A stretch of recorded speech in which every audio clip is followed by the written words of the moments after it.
The man who showed me around on my first day was not my colleague. He was a patient. And the real Bradley was already dead, stuffed behind a locker. I just didn't know it yet. It started with an email for a job I barely remembered applying for, patient supervisor. The salary was almost 4 times what I was making. A few days later, a letter arrived. Just an address, a time, and instructions to report to a man named Bradley. I pull into the parking lot. From the outside, it's exactly what you'd expect. Brick walls, tall fences, cameras. The kind of place you don't accidentally wander into. A man in his late 50s in a dark blue uniform is waiting. "John, I'm Bradley," he says, shaking my hand. "You're taking over from me." He sighs, looking up at the building. 30 years, and I'm done. This time next week, I'll be on a beach with the missus, cocktail in hand. The moment I step inside, I stop. The inside doesn't match the outside at all. Polished floors, marble reception desk. It looks more like a hotel than an asylum. Quiet, expensive. "Most patients are still asleep," Bradley says, as if reading my mind. "You'll see more later." He leads me down a hall. "Your job's simple," he begins. "You get assigned 1 patient a week. Follow them, observe, report anything concerning."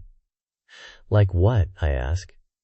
He just shrugs. "Honestly, nothing ever really happens." Just then, a door opens. A young man in a bathrobe steps out, holding a coffee. He looks confident, relaxed. He smiles when he spots us. "Morning." I lean toward Bradley. "Is he staff?" Bradley shakes his head. "Patient?" I stare. The man approaches, his eyes flicking to Bradley. For a split second, he looks confused. Then Bradley grins, and the man's expression snaps back into a smile. "Tavian," he says, holding out a hand. "Call me Tav. Good to meet you." I hesitate. "Oh, come on," Tav laughs. "I'm not going to rip your arm off. Not all of us are running around in straitjackets, you know."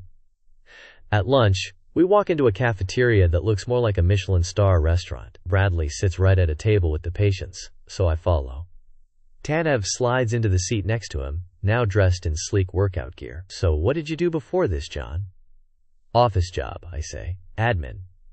"Ah, the 9 to 5, Tav says, cutting into a steak. "Used to work in insurance, I get it."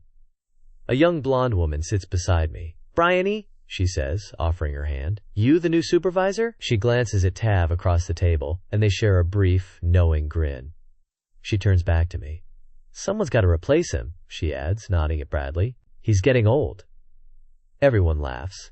It feels like lunch with coworkers. By the end of the day, I don't know what to think. The common room has a fireplace and a plasma TV. Everyone is just lounging around, chatting. Bradley hands me a folder and a small remote with a red button. "Schedules, protocols. Any issues, press the button. Not that you'll need it." He moves to leave, then pauses. "Left my badge at home on my last day. Brilliant." I shrug and hand him mine. "Here." And he swipes it on the door, hands it back, and gives me a salute before leaving. Across the room, Tav and Bryony are watching, amused. I head to the locker room to grab my things. The moment I step inside, the smell hits me, metallic and pungent.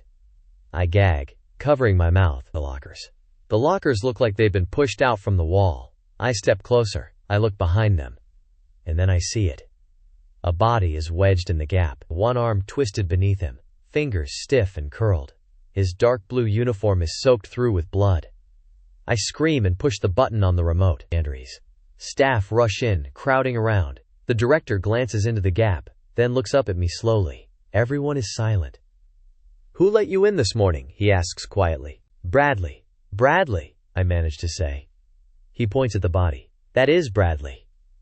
Laughter erupts from the doorway behind me. I turn. The patients are crying with laughter. Tav is covering his face. Bryony is almost in tears. The director watches the security footage on a tablet. He sees me hand my badge to the man in blue. His face turns red. "That," he says slowly, "is not Bradley. That's Ed. You just let a patient walk out." His voice rises, his face twisting in fury. "You had one job, you stupid government buffoon." The laughter grows louder. "Come on, director, he's just a baby," Bryony says sweetly.